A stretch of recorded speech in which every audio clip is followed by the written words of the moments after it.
Halo sobat mahasiswa, kita bertemu kembali di seri pembelajaran akuntansi keuangan lanjutan.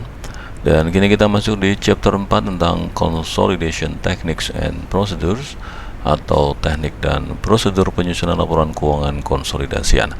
Dan untuk video pembelajaran kali ini bab 4 saya akan bagi menjadi dua, dan saat ini kita akan bahas untuk bagian yang pertama. Ada dua tujuan pembelajaran pada video pembelajaran seri pertama dari chapter 4 ini, yaitu yang pertama, menyiapkan kertas kerja konsolidasian pada periode perolehan bila entitas induk menggunakan metode ekuitas lengkap atau complete equity method untuk mencatat investasinya pada entitas anak. Dan yang kedua, menyiapkan kertas kerja konsolidasian untuk periode tahun berikutnya atau periode setelah tahun perolehan. Baik, kita masuk yang pertama, yaitu bagaimana menyusun kertas kerja pada periode perolehan. Laporan yang dimasukkan ke dalam kertas kerja konsolidasian ada tiga, yaitu laporan laba ditahan atau income statement. Yang kedua, laporan laba ditahan, yang pertama laporan laba rugi atau income statement. Yang kedua, laporan laba ditahan atau saldo laba, biasa disebut seperti itu, statement of return earnings. Dan kemudian laporan posisi keuangan atau neraca, balance sheet. Dan kolom-kolom yang diperlukan diantaranya adalah yang pertama, kita akan membuat kolom entitas induk atau parent, kolom untuk entitas anak, subsidiary, dan kemudian ada kolom debit kredit untuk jurnal eliminasi dan penyesuaian, dan yang terakhir adalah kolom untuk konsolidasiannya. Dan saya kira ini adalah standar dalam penyusunan kertas kerja apapun, dan khusus untuk laporan keuangan astagfirullah. Cut.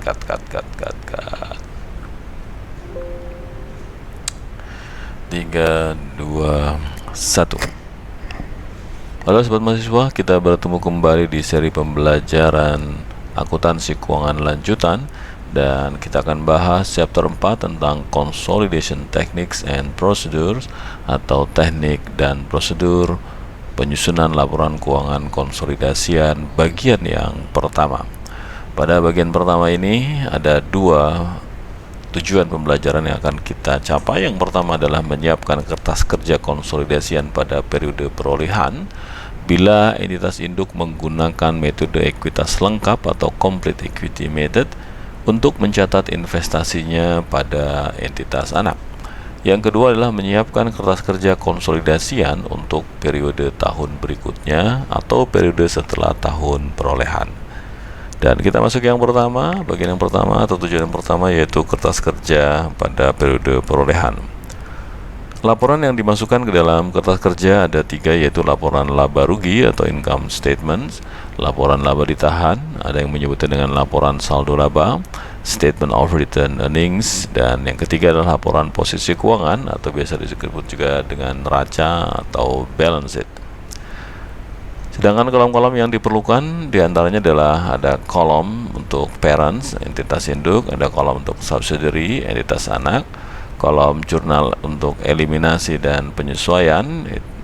Kita akan buat dua kolom, yaitu debit kredit, ini adalah standar dalam menyusun kertas kerja, dan kolom konsolidasian atau consolidated, yaitu yang akan mengcover tiga laporan keuangan ini.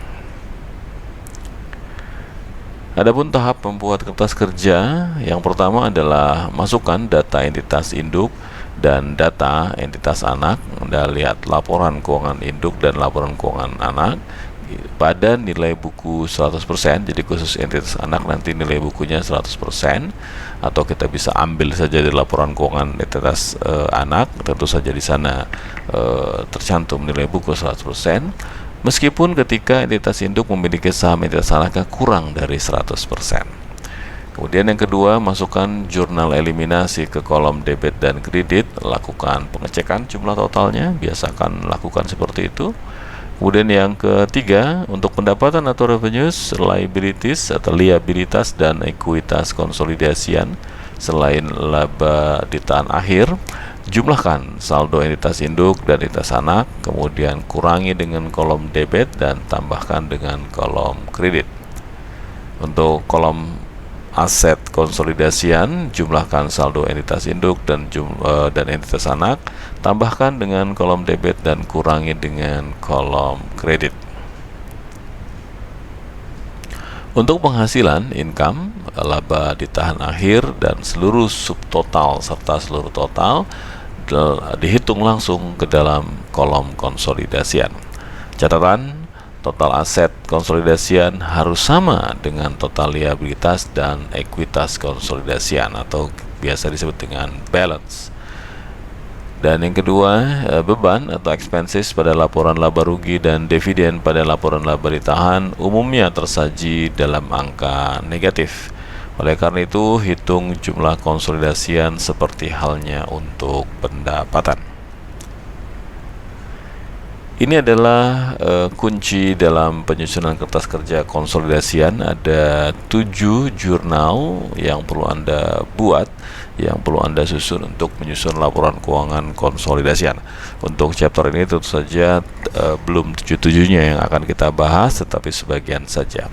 Yang pertama adalah jurnal untuk memperbaiki kesalahan dan kealpaan, errors and omissions. Kemudian yang kedua adalah jurnal untuk mengeliminasi intercompany profit and losses. Yang ketiga, jurnal untuk mengeliminasi penghasilan atau income dan dividen yang berasal dari entitas anak, serta menjadikan saldo akun investasi ke nilai saldo awalnya. Apa maksudnya? Nanti kita lihat di slide berikutnya. Kemudian yang keempat, catat jurnal untuk mencatat kepentingan non-pengendali atau non-controlling interest dalam earnings dan dividen entitas anak. Seperti apa nanti kita juga lihat di slide berikutnya. Yang kelima, eliminasi saldo akun resiprokal investasi dan ekuitas entitas anak. Nomor 5 inilah jurnal yang kita bahas di chapter-chapter sebelumnya, yaitu menghapus saldo akun investment in S yang ada di entitas induk dan seluruh akun-akun ekuitas di entitas anak. Munculkan goodwill atau INA, identifiable net asset, apabila memang ada, dan juga munculkan non-controlling interest apabila ada. Nanti kita bahas kembali untuk nomor 5 ini. Dan yang keenam, jurnal untuk mengamortisasi perbedaan nilai wajar atau identifiable net asset. Yang ketujuh, jurnal untuk mengeliminasi saldo resiprokal lainnya yang terjadi antara entitas induk dengan entitas anak. Contohnya adalah ketika misalkan antara induk dan anak saling mentransfer dana, uang tunai, atau saling pinjam meminjam uang, gitu ya. Kemudian bisa juga karena ada hutang piutang di antara induk dan anak. Transaksi yang paling lazim diantaranya adalah misalkan dividend receivables dengan dividend payables, kemudian account receivables dengan account payable. Dari 7 ini, jadi 7 jurnal ini yang harus Anda hafalkan ketika Anda ingin mampu menyusun laporan keuangan konsolidasian. Untuk jurnal nomor 1 nanti kita akan bahas di chapter berikutnya. Jurnal nomor 2 akan dibahas pada chapter 5. Kemudian jurnal nomor 3 dan 4 ini bisa digunakan satu pola penghitungan yang akan dibahas di slide berikutnya. Jadi nomor 3 dan 4 ini sebenarnya mudah, Anda ikuti saja apa yang disajikan pada pembahasan video ini di slide berikutnya. Sedangkan jurnal nomor 5 ini sekali lagi adalah jurnal yang sudah dibahas berkali-kali di chapter sebelumnya. Sedangkan jurnal nomor 6 juga demikian, di chapter sebelumnya juga sudah dibahas bagaimana mengamortisasi INA, yaitu selisih antara fair value dengan book value.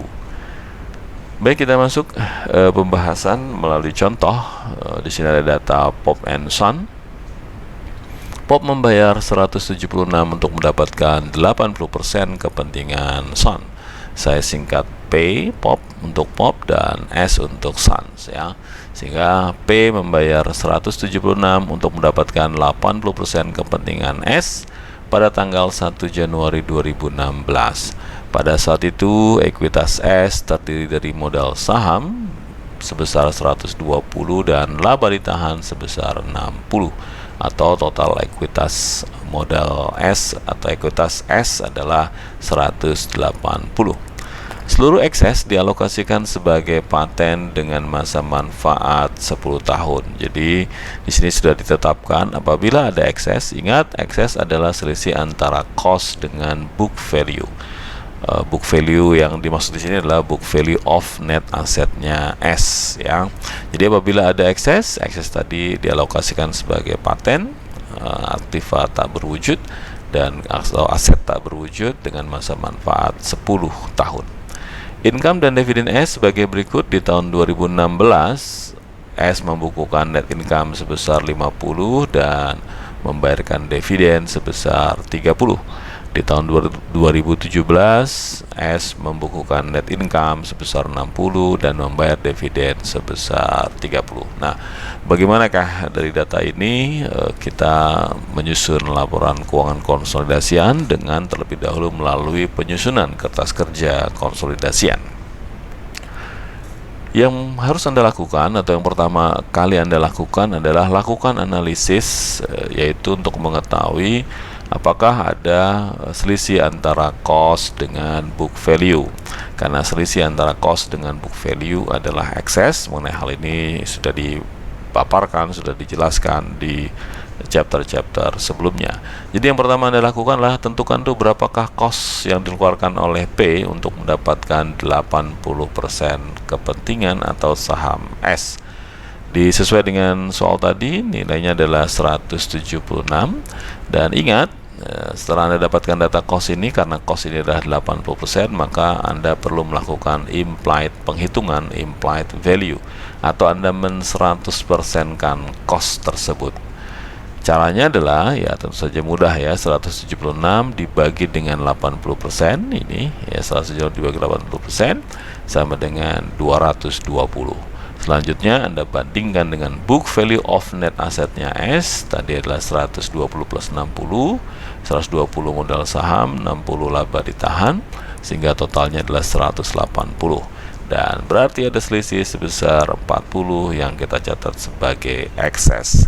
Kemanakah ekses yang dialokasikan? Sesuai dengan soal tadi, ekses ditentukan dialokasikan sedalam paten ya, sebagai paten dengan masa manfaat 10 tahun. Paten merupakan aset tak berwujud yang dapat diamortisasi. Jadi kalau Anda ingin menghitung tabel amortisasinya, bisa dibuat seperti ini tabelnya. Ini ada paten. Saldo awalnya adalah 40 per 1 Januari 2016, yaitu pada saat munculnya ekses dalam bentuk paten.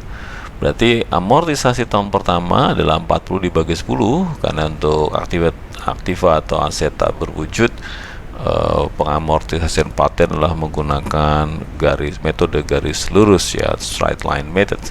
Jadi 40 dibagi 10 sama dengan 4, sehingga di saldo akhir tahun 2016 saldonya adalah $36.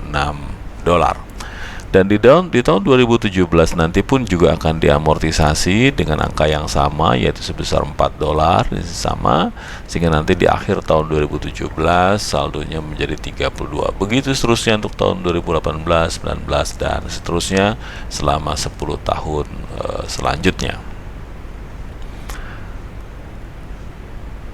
Di sini diberikan tambahan keterangan bahwa untuk yang data pertama yang sudah saya berikan warna biru ini nanti akan digunakan untuk mencatat amortisasi paten pada kertas kerja tahun 2016, sedangkan yang warna merah ini nanti kita akan gunakan untuk mencatat amortisasi paten di kertas kerja tahun 2017. Langkah kedua yang perlu Anda lakukan adalah melakukan penghitungan income dan dividen. Ini adalah pola yang sangat mudah yang diberikan oleh buku ini, di mana Anda untuk mengerjakan atau menjawab jurnal nomor 3 dan jurnal nomor 4, ingat tadi ada 7 jurnal yang harus Anda kuasai dalam penyusunan kertas kerja konsolidasian ini, dan khusus jurnal nomor 3 dan nomor 4 Anda bisa buat dengan cara seperti ini. Di sini akan digambarkan dalam bentuk diagram. Yang pertama, langkah pertama adalah Anda tentukan berapa net income S. Di soal tadi sudah disebutkan net income tahun 2016 adalah $50. kemudian dividen di tahun 2016 adalah 30 dolar.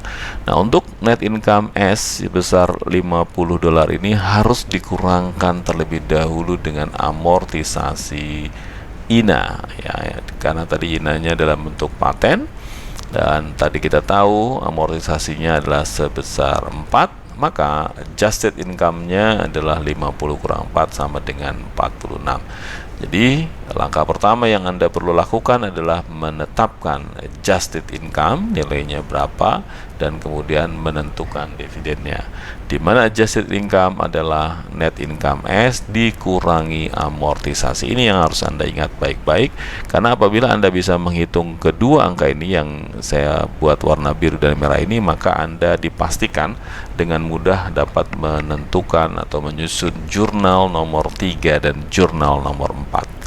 Kemudian berikutnya di sini kita berikan satu kolom untuk pay ya, 80%, di mana memiliki kepentingan 80%, dan kemudian karena memang hanya 80% berarti akan ada NCI, non controlling interest, dengan kepentingan sebesar 20%. Nah, yang 46 ini berarti tinggal Anda split, Anda share gitu ya, ke P sebesar 80%, jadi 46 kali 80% sama dengan 36,8, dan 46 kali 20% sama dengan 9,2.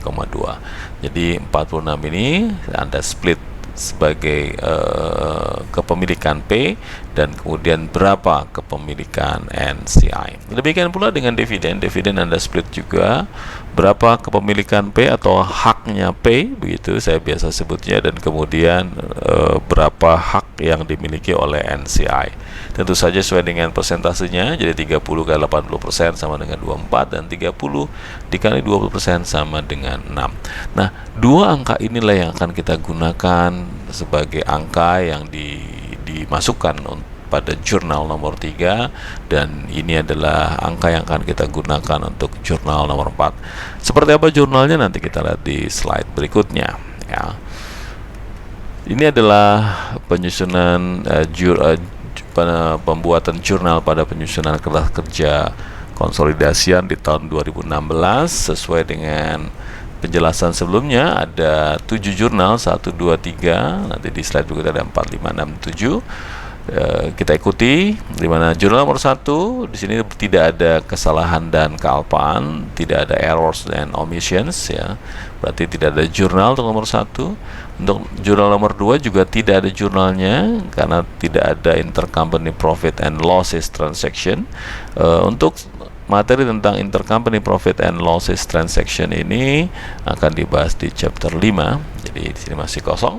Dan jurnal nomor 3 tadi sudah saya sampaikan, jurnal nomor 3 Anda lihat di sini ada angka 36,8 dan 2,4. Ini berasal dari penghitungan sebelumnya, 36,8 dan 24. Nah, dari sini sudah dapat digambarkan bahwa 36,8 ini adalah untuk akun ya, angka untuk akun income from S, sedangkan 24 adalah akun dividen. Nah, untuk menghafalnya sebenarnya mudah. Jadi kalau Anda lihat di diagram, saya kembali lagi ke diagram, Anda lihat 36,8 ini adalah income begitu ya. Income yang menjadi hak P. Ingat, income yang menjadi hak P akan dicatat ke dalam akun income from S gitu. Sedangkan yang 24 ini berasal dari 30 dan ini merupakan angka dividen. Jadi otomatis 36,8 ini adalah income from S, sedangkan yang ada di P maksudnya seperti itu, sedangkan 24 ini adalah dividen. Jadi Anda bisa lihat sini income from S ya, yang ada di pembukuannya P sebesar 36,8 dan dividen 24. Selisihnya yaitu sebesar 12 kita akan catat sebagai investment in S. Nah, dengan pengkreditan investment in S sebesar 12,8 maka dipastikan saldo awal saldo investasi investment in S maksudnya ya, jadi saldo akun investment ini akan kembali ke nilai saldo awalnya. Jadi kalau Anda cek di akhir tahun 2016 berapakah saldo investment in S. Ingat, kita menggunakan metode ekuitas atau equity method, di mana saldo investment in S nya akan up and down, akan turun naik ya. Saldo investment akan bertambah ketika S melaporkan net income, dan saldo investment in S akan dikurangi, akan turun ketika S melaporkan dividen. Apa maksud dari kalimat saya? Silakan Anda cek di chapter sebelumnya. Nah, otomatis ya saldo investment S akhir angkanya berbeda dengan di akhir tahun 2016, berbeda dengan saldo awal di tahun 2016. Nah, sehingga ketika dikurangi dengan 12,8 akan dipastikan saldo investment in S nya akan kembali ke saldo awal tahun 2016. Kemudian jurnal yang keempat, tadi sesuai dengan diagram sebelumnya, di sana juga kita akan mundurkan gitu ya. Di diagram sebelumnya di sini ada angka 9,2 dan 6. Ingat, 9,2 yang biru ini adalah income yang merupakan haknya NCI, sedangkan 6 adalah dividen yang merupakan haknya NCI. Apa akun yang kita akan gunakan untuk hak NCI ya, hak income atas NCI? Jurnal yang kita akan atau akun yang kita pakai di dalam jurnal adalah NCI share, non controlling interest share. Ini ya sama dengan kalau di perusahaan induk atau entitas induk tadi adalah income from S ya. Dan kemudian 6 tadi adalah dividen, sama persis ini dengan jurnal nomor 3, jadi sama-sama dividen, angkanya yang berbeda. Dan kemudian selisihnya sebesar 3,2 ini adalah non controlling interest. Jadi untuk memasukkan non controlling interest, sebenarnya jurnal nomor 3 dan 4 ini identik kalau Anda perhatikan baik-baik. Jurnal nomor 3 adalah jurnal untuk mencatat hak entitas induk begitu ya, hak atas income, hak atas dividen yang kita eliminasi tentu saja. Income from S ini saldonya kan kredit begitu, maka di sini kita debit karena kita akan mengeliminasinya. Dividen saldonya adalah saldo aslinya adalah debit ya, saldo normal debit, dan sini kita kredit karena kita sedang mengeliminasinya. Selisihnya adalah investment in S, ini juga nilai akun yang bersaldo normal debit, dan kemudian di sini kita kredit karena sekali lagi karena kita sedang mengeliminasinya. Dan hal yang sama kalau Anda perhatikan di NCI, di sini adalah NCI share begitu ya. Jadi ini sama atau identik dengan kalau di entitas induk sebagai controlling interest, dan tadi adalah income from S, maka di sini adalah non controlling share. Kemudian dividen dan non controlling interest. Dan yang kelima adalah akun yang sudah diulas di chapter sebelumnya, yaitu mengeliminasi saldo akun resiprokal investasi dan ekuitas entitas anak, yaitu menghapus ini investment in S sebesar 176. Kalau Anda perhatikan baik-baik, angka 176 ini adalah saldo awal investment in S di tahun 2016. Kemudian Anda hapus capital stock dan return earning atau ekuitasnya S. Juga ingat saldo awalnya ya. Capital stocknya asumsi tidak ada penambahan dan pengurangan atas capital stock, saldonya di 120. Dan return earningnya yang Anda pakai, ingat di sini saya kasih warna merah, adalah return earning awal ya, jadi bukan return earning akhir. Mengapa? Karena Anda lihat di sini investment in S yang Anda hapus adalah investment in S awal tahun, maka otomatis return earningnya pun supaya sebanding juga harus return earning awal ya sebesar 60.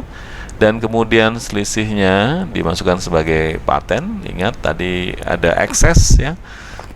Jadi kalau apabila antara cost dengan book value berbeda, maka akan muncul excess. Di sini excessnya kebetulan hanya paten saja. Nanti di pembahasan berikutnya bisa tidak hanya paten ya, bisa berupa identifiable of net asset. Bisa juga memunculkan goodwill kalau ada selisih antara cost dengan fair value of net assetnya S. Dan kemudian apabila kepemilikan entitas induk terhadap anak tidak atau kurang dari 100%, maka akan muncul NCI, non controlling interest. Nilainya 44 untuk NCI dan paten tadi 40. Ini jurnal nomor 5. Dan jurnal nomor 6 tadi adalah amortisasi sesuai dengan tabel yang sudah kita hitung untuk paten tadi. Amortisasinya adalah dengan mendebit amortization expense sebesar 4 dan mengkredit paten sebesar 4. Sedangkan jurnal nomor 7 tidak ada di dalam soal ini, yaitu mengeliminasi saldo resiprokal lainnya. Catatan, pada bab akhir seluruh jurnal kertas kerja digunakan untuk menyusun laporan posisi keuangan atau balance sheet, sedangkan pada jurnal kertas kerja ini digunakan untuk menyusun laporan laba rugi, laporan laba ditahan, dan laporan posisi keuangan. Ya, ini akan Anda lihat di bagian yang kedua. Ini adalah kertas kerja yang perlu dibuat oleh entitas induk, yaitu P di tahun 2016. Ini adalah lembar yang pertama, ya. Bentuknya seperti ini. Ini adalah bentuk laporan, ya, jadi bentuk laporan keuangan, di mana di sini susun dari income statement. Jadi diawali dari income statement, kemudian adalah return earnings, dan berikutnya adalah balance sheet, ya. Jadi ingat baik-baik, bentuk kertas kerja yang akan kita gunakan adalah yang seperti ini. Sebenarnya ada bentuk yang lain, yaitu bentuk trial balance. Nanti kita akan bahas di pembahasan berikutnya. Tapi yang akan kita gunakan, yang paling utama kita gunakan adalah bentuk seperti ini, yaitu bentuk laporan keuangan, ya. Sekali lagi, dimulai dengan menyusun income statement, kemudian menyusun return earnings, dan menyusun balance sheet. Ini adalah alur yang memang digunakan dalam penyusunan laporan keuangan. Jadi kalau Anda belajar di akuntansi pengantar, Anda tahu bahwa laporan keuangan yang pertama disusun adalah income statement terlebih dahulu untuk menentukan berapa net income atau net loss yang dihasilkan. Baru kemudian Anda menyusun laporan laba ditahan atau laporan saldo laba, dan baru kemudian ke balance sheet, ya. Bentuknya seperti ini. Jadi income statement, Anda ambil data income statement untuk P, entitas induk, dan income statement untuk entitas anak. Jadi yang pertama Anda buat adalah dua kolom pertama ini dulu. Untuk kolom debit kredit, ini adalah kolom eliminasi, dan kolom konsolidasi ini nanti di akhir, ya. Jadi Anda lakukan ini dulu. Pindahkan, begitu biasa kalimatnya. Pindahkan laporan keuangan income statement, data laporan keuangan income statement dari P ke sini, ya, berapa revenues-nya, kemudian berapa expenses-nya. Demikian pula untuk S, berapa revenues-nya dan berapa expenses-nya. Untuk P, di sini ada satu akun tambahan, yaitu income from S. Baik, kita bahas satu persatu. Untuk revenues, P 500, kemudian income from S-nya 36,8, expenses-nya 400, ya. Kalau dia detail, Anda detailkan apa saja expense yang ada di sana, begitu. Kemudian di sini, totalnya adalah net income untuk controlling share 500 tambah 36,8 dikurangi 400 sama dengan 136,8. Baru kemudian kita susun statement of return earnings-nya. Beginning return earnings-nya adalah 10, kemudian ditambah dengan net income 136,8 dikurangi dengan dividen 60, ya. 136,8 ini adalah berasal dari net income yang di atas ini, ya. Kemudian dikurangi dividen 60, hasilnya adalah 86,8. Setelah itu baru kita masukkan balance sheet-nya P satu persatu, ya. P dulu baru S. Cash 76, other current assets 180, investment in S-nya 188,8, plant and equipment net, setelah net ini adalah setelah dikurangi akumulasi depresiasinya 500, kemudian totalnya adalah 946,8. Di sisi kredit dari balance sheet ada liabilities 160, capital stock 700, kemudian return earning 86,8, totalnya sama. Debit dengan kreditnya, ya, 946 atau 946,8. Baru setelah itu Anda memasukkan data S, ya. Jadi sebaiknya seperti itu, Anda masukkan dulu data P seluruhnya, baru Anda pindahkan data S. Jadi jangan ke kanan, ya, tetapi ke bawah. Untuk data S, revenues-nya 130, kemudian expenses-nya 80, tentu saja tidak akan ada income from S di sini, ya. Totalnya adalah 50. Kemudian statement of return earning S, beginning return earning-nya 60, kemudian ditambah dengan net income yang dihasilkan tahun berjalan 50 dikurangi dengan dividen 30 ya. 50 ini tadi berasal dari sini ya, sama seperti juga halnya dengan P tadi. Totalnya adalah 80. Kemudian Anda masuk ke balance sheet-nya S ya, cash 20, other current asset 100, kemudian plant and equipment net 140, totalnya 260. Liabilities S 60, capital stock S 120, return earning S 80, totalnya 260, debit dengan kredit sama. 80 S di sini berasal dari hasil net statement of return earning yang ada di sini ya. Demikian pula 86,8 pada P juga nanti yang dipindahkan ke return earning saldo, return earning akhir. Nah, setelah Anda memasukkan kolom P dan S tadi ya, jadi kolom P setelah lengkap dimasukkan S, baru Anda pindahkan jurnal-jurnal yang baru saja Anda buat. Apa saja? Yaitu 7 jurnal yang sudah kita bahas sebelumnya. Jadi jurnal ini kita masukkan ya. Jadi jurnal 1, 2, 3, 4, 5, 6, 7 kalau lengkap Anda pindahkan ke kolom adjustment and elimination. Karena di sini hanya ada jurnal untuk nomor 3 ya, kemudian jurnal nomor 4, jurnal nomor 5 dan jurnal nomor 6, atau ada 4 jurnal saja, maka keempat jurnal ini yang Anda pindahkan. Di sini sudah saya berikan kodenya. Jadi jurnal nomor 3 tadi adalah menggunakan huruf C gitu ya. Sesuaikan dengan jurnalnya tadi. Untuk yang jurnal nomor 3 atau C tadi adalah income from S ya, kemudian dividends ya, dan yang satunya adalah investment in S, C ya, investment in S. Anda lihat di sini, Anda pindahkan begitu. Jadi Anda pindahkan satu persatu jurnalnya. Kemudian jurnal nomor 4, jurnal nomor 4 tadi adalah NCI share. NCI share ada di sini, kolomnya ada di income statement sebesar 9,2. Kemudian dividen ya di sini D ya, ini saya berikan kode D, dan kreditnya adalah NCI ya, di sini NCI 3,2. Baru kemudian jurnal nomor 5. Jurnal nomor 5 tadi adalah jurnal menghapus resiprokal utama, yaitu menghapus ekuitas S ya. Anda lihat sini ekuitas S, berapa capital stocknya, maaf berarti di balance sheet ini capital stock S ya. Kemudian return earning awal S ya, hati-hati yang Anda hapus adalah return earning awal S. Jadi bukan return earning akhir ya, bukan di sini, bukan, tetapi return earning awal, yaitu 60. Kemudian memunculkan paten atau INA kalau ada, untuk kasus kita adalah paten, muncul paten di sini ya, muncul paten sebesar 4, dan kemudian menghapus akun income from S ya sebesar 176, dan memunculkan NCI share. Memunculkan akun NCI ya, bukan NCI share, NCI sebesar 44.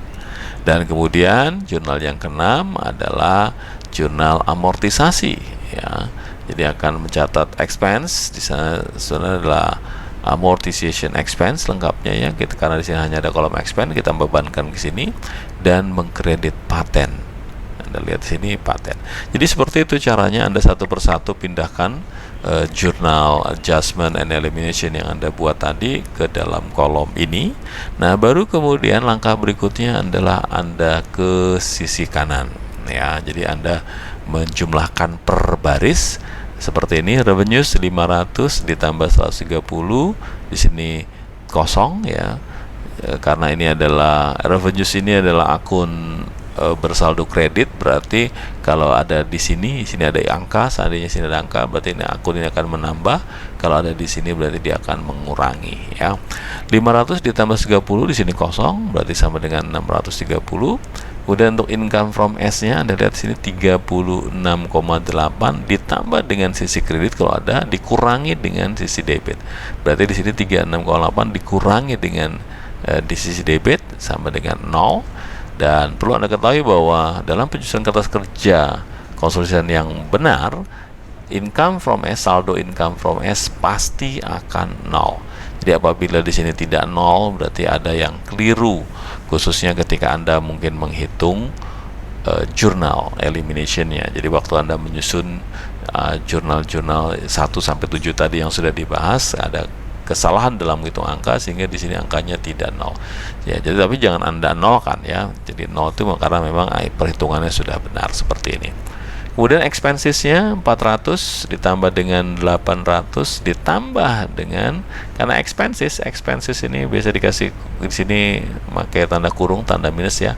Expenses bersaldo normal debit, berarti kalau ada kolom debit ini akan menambah, kalau kredit mengurangi. Berarti sini 400 ditambah 80 ditambah 4 sama dengan 484. Kemudian NCI share-nya di sini sesi debit, berarti di sini bertambah ya. Di sini si debit kita kasih tanda kurung karena dia lawan dari sisi kredit ya, revenues and income. 630 dikurangi 484 dikurangi 9,2, hasilnya adalah 136,8. Angka 136,8 ini langsung Anda pindahkan ke sini ya, ke kolom 8 net income. Jadi 136,8 ini Anda pindahkan langsung ke sini. Kemudian berikutnya adalah beginning return earning 10 ditambah 60, karena ini return earning adalah bersaldo bersaldo normal kredit, berarti 10 ditambah 60 dikurangi 60 ya, karena di sini debit sama dengan 10. Kemudian untuk yang ini tidak perlu Anda jumlahkan ke kanan ya, Anda perhatikan baik-baik. Untuk net income bukan seperti ini ya, bukan 136,8 ditambah 50 sama dengan 186, tidak seperti itu. Kenapa? Karena 136,8 ini berasal dari atas ini ya, berasal dari net income. Kemudian dikurangi dividennya 60 ditambah 30 dikurangi 30 ya, dikurangi 30 hasilnya sama dengan 60. 10 ditambah 136,8 dikurangi 60 hasilnya adalah 86,8. 86,8 ini pun juga langsung Anda pindahkan ya ke sini, ke kolom saldo return earning akhir 86,8. Atau kalau Anda lihat di kolom yang pertama ini, Anda perhatikan baik-baik bahwa ending return earnings yang tercantum di sini harus sebesar ending return earningnya P. Kalau Anda perhatikan sini P 86,8, nih P juga 86,8. Jadi yang 80 tidak kita perhitungkan karena Anda ambil dari sini penghitungannya. Baik, berikutnya untuk balance sheet juga sama seperti tadi, Anda tinggal tambahkan cash 376 ditambah dengan 20 sama dengan 98. Kemudian other current asset 180 ditambah 100 sama dengan 280. Investment in S 188,8 dikurangi 12,8 dikurangi 176 sama dengan 0. Juga harus Anda ingat, investment in S untuk consolidation pasti bersaldo 0, sama seperti halnya tadi income from S. Kemudian plant and equipment 500 ditambah 140 sama dengan 680. Kemudian paten 40 dikurangi 4 sama dengan 36 ya, dan baru kemudian dijumlahkan 98 tambah 280 ditambah 680 ditambah 36 sama dengan 1054. Selanjutnya liabilities di sini 160 ditambah 60 sama dengan 220. Kemudian capital stock 700 ditambah 120 di capital stock, berarti sini ya dikurangi 120 sama dengan 700. Kemudian return earning 8, return earningnya tidak kita hitung seperti ini, tetapi 86,8 ini berasal dari ini ya, 86,8. Oke. Dan berikutnya NCI atau non controlling interest, totalnya ini 1 Januari 31 Desember totalnya adalah 47,2. Dari sini bisa Anda simpulkan juga bahwa untuk capital stock dan return earning yang akan muncul di dalam konsolidasian ya, ini adalah angka yang sama pada pembukuan entitas induk. Mengapa? Karena entitas anak memang tereliminasi ya. Setelah itu Anda tinggal susun ya laporan income statement, laba rugi, laporan laba ditahan, saldo laba, dan balance sheet atau laporan posisi keuangannya. Mari kita lihat masing-masing bagian ya. Yang pertama adalah bagian dari income statement. Jadi kalau Anda perhatikan seperti ini, tadi sudah saya ulas ya. Jadi akan muncul revenues, income from S, expenses, dan NCI share. Saldo income from S tereliminasi. Ingat baik-baik ini ya. Ini adalah kesimpulan untuk bagian dari income statement. Jadi income from S ini pasti akan nol ya, tereliminasi. Kalau tidak nol berarti ada yang salah dalam menghitung adjustment. Kemudian atau eliminations ya. Kemudian saldo expensesnya tersesuaikan oleh amortisasi paten ini.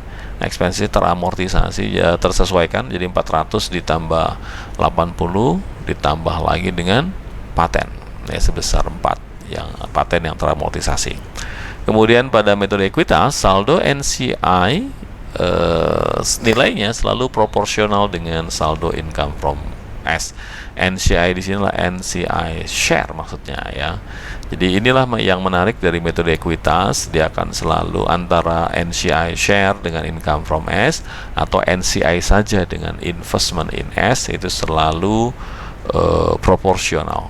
Contohnya misalkan kalau Anda lihat di sini untuk controlling in share-nya atau net income-nya di sini adalah 130,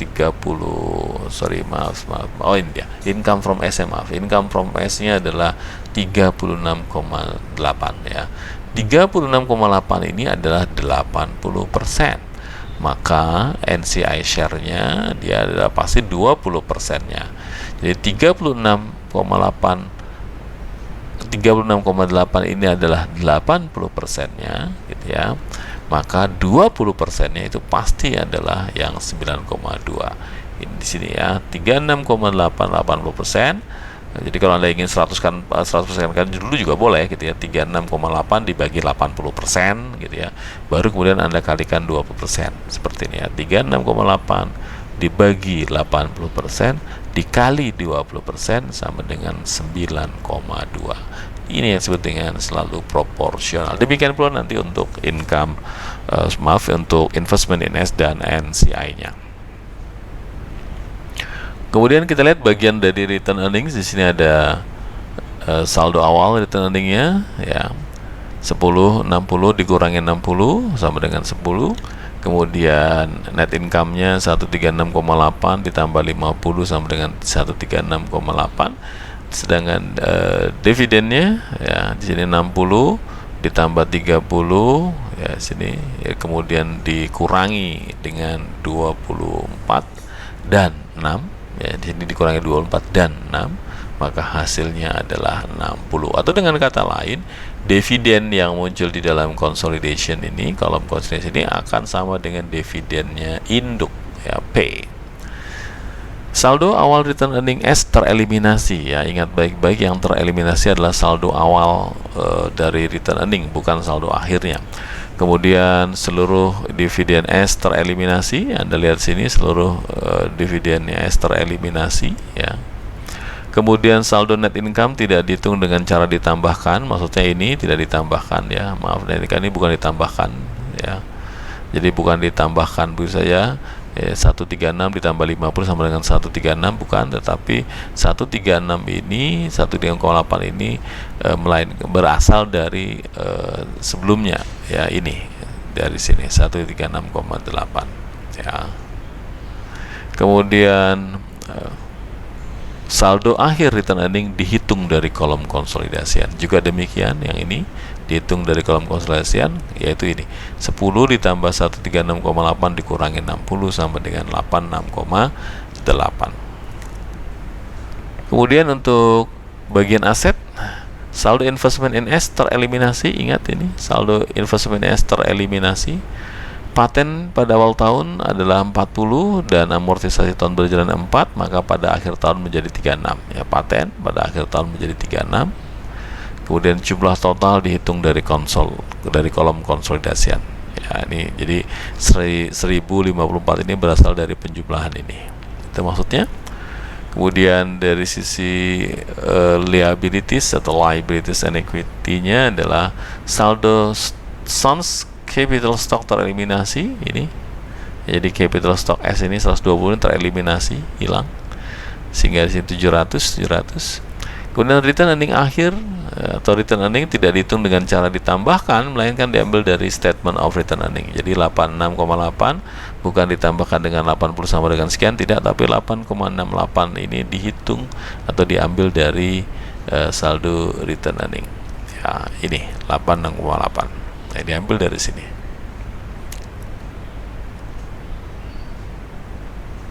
Oh, maaf. Kemudian saldo NCI, non controlling interest, pada akhir tahun nilainya proporsional dengan saldo investment in S. Jadi kalau tadi income from S, ya, saldo income from S proporsional dengan NCI share, maka di sini Anda dapat informasi tambahan juga bahwa untuk NCI, saldo NCI itu akan sama atau proporsional, sama dengan investment in S.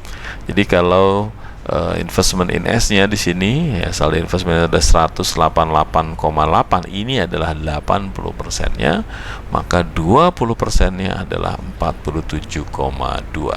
188,8 dibagi 80% dikali 20% sama dengan 47,2. Jadi ini adalah salah satu bentuk pengecekan, ya, check and balance begitu. Jadi Anda melakukan cek dari penghitungan yang dilakukan melalui kertas kerja ini apakah sama dengan penghitungan kalau dilakukan dengan cara proporsional seperti itu. Baik, kita masuk ke materi berikutnya adalah kertas kerja pada tahun berikutnya.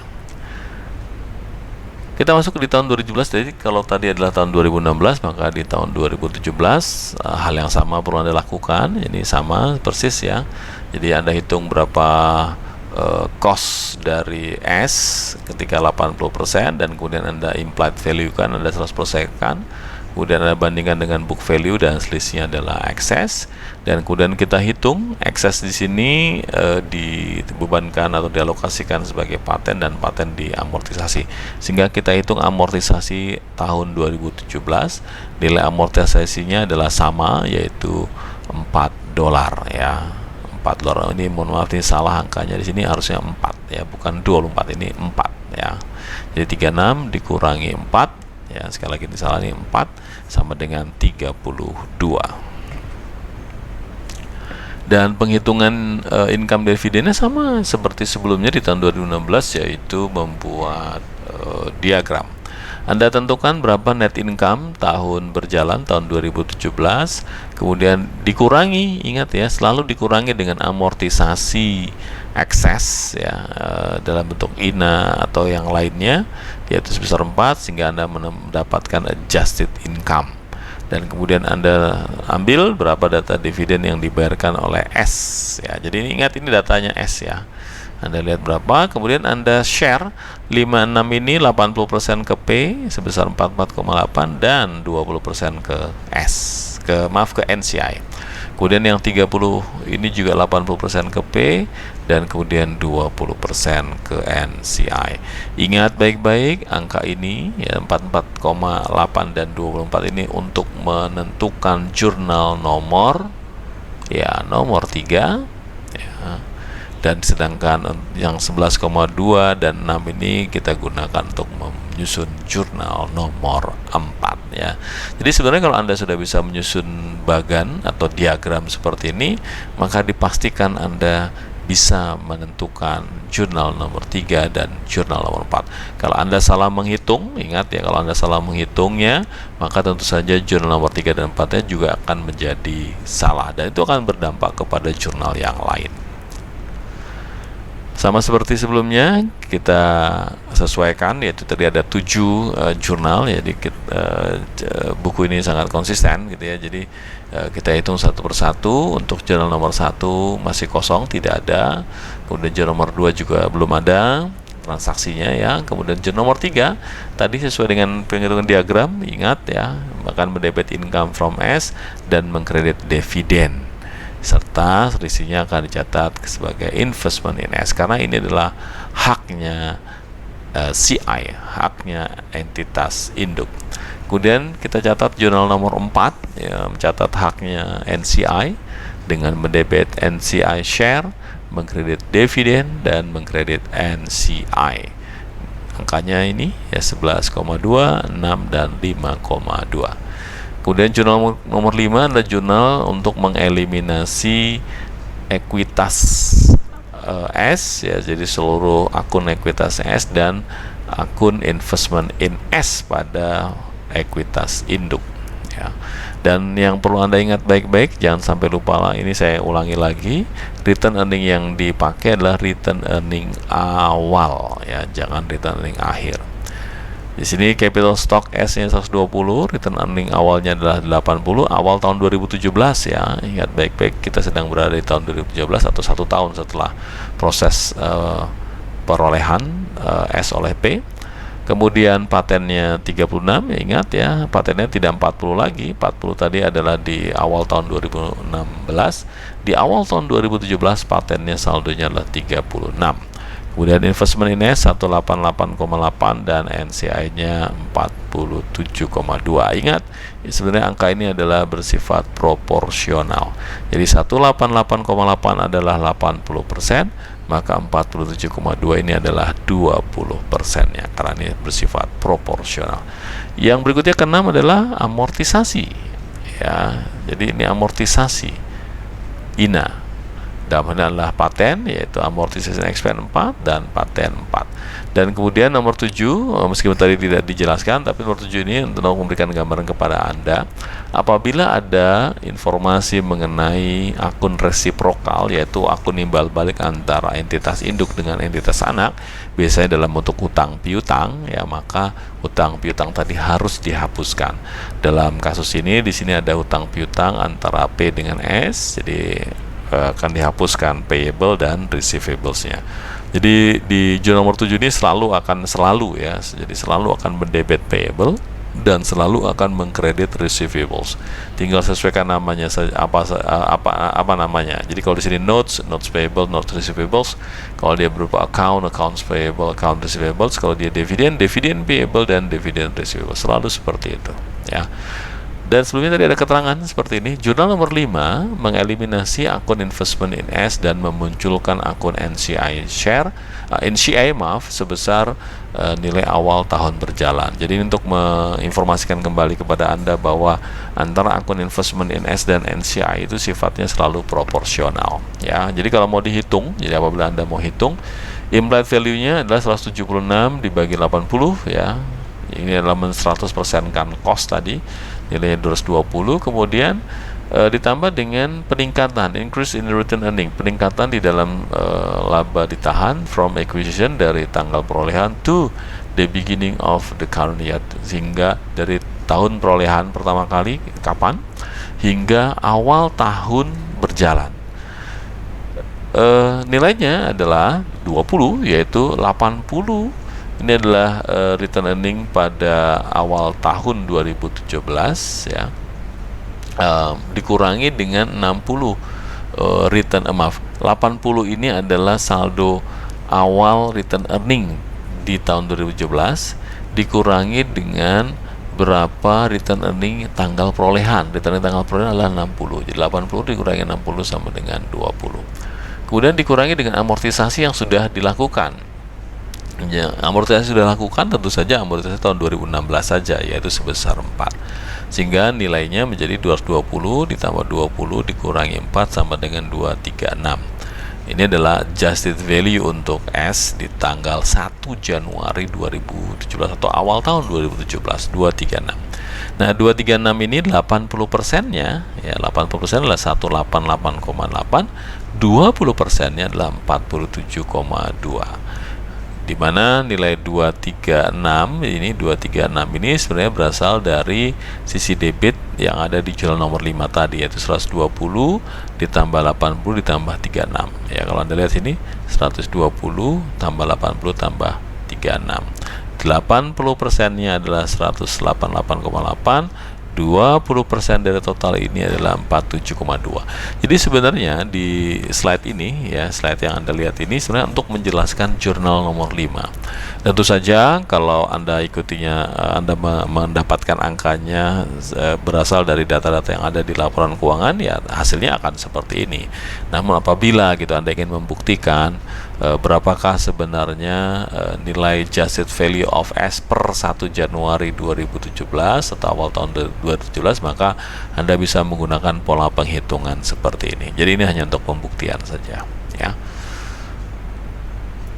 Baik, kemudian kita masuk ke worksheetnya. Worksheetnya sama, saya kira ya, saya tidak akan ulas secara detail. Jadi yang pertama saya ingatkan, Anda pindahkan dulu semua akun-akun yang ada di P, yang ada di sini, ya, kolom P ini, mulai dari income statement Anda pindahkan, kemudian return earning Anda pindahkan, kemudian balance sheet P Anda pindahkan. Caranya seperti itu, ya.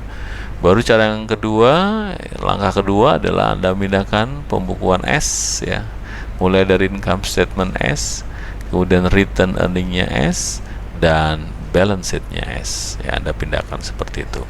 Langkah yang ketiga, Anda pindahkan jurnal-jurnal yang Anda buat tadi. Ada 7 jurnal, untuk kasus ini tadi hanya ada 5 saja gitu ya. Jadi Anda pindahkan, ya, Anda pindahkan satu persatu, ya, sebaiknya satu persatu gitu ya. Di sini sudah saya kasih kode C, gitu ya, D, dan seterusnya. Kalau dari jurnal nomor pertama berarti ada A gitu ya. Kemudian jurnal nomor 2 adalah B, jurnal nomor 3 adalah C, kemudian jurnal nomor 4 adalah D, dan seterusnya. Ya, Anda pindahkan satu persatu jurnal yang sudah Anda susun ke dalam kolom ini. Perhatikan kolom debit dan kreditnya jangan sampai salah, ya. Ini debit kreditnya jangan sampai salah. Baru kemudian langkah yang keempat adalah ke sisi kanan, ya. Jadi Anda jumlahkan ke kanan seperti ini. Ingat, ada beberapa yang tidak dijumlahkan ke kanan, ya. Contohnya misalkan di sini adalah ini net income, ya. Jadi ini tidak dijumlahkan ke kanan. 156,8 tambah 60 bukan begitu, tapi 156,8 ini berasal dari penghitungan di atasnya, angka-angka di atasnya. Ya, demikian pula untuk ini ending return earning juga bukan ditambahkan, ya. Jadi ini bukan ditambahkan ke kanan, ya, tetapi 153,6 ini berasal dari penghitungan ini. Oke. Kemudian selanjutnya, ya, semua di sini aset-aset Anda hitung ke kanan. Kemudian demikian pula dengan liabilities dan ekuitas, kecuali untuk return earning akhir. Karena return akhirnya tidak ditambahkan ke kanan, tapi 153,6 ini berasal dari angka ini, ya, 153,6.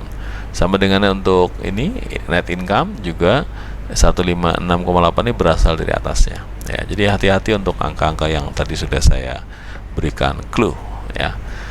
Saya kira itu yang dapat saya sampaikan untuk materi pertama dari chapter 4 ini, dan kita akan bertemu kembali di seri pembelajaran untuk bagian yang kedua dari chapter 4. Terima kasih.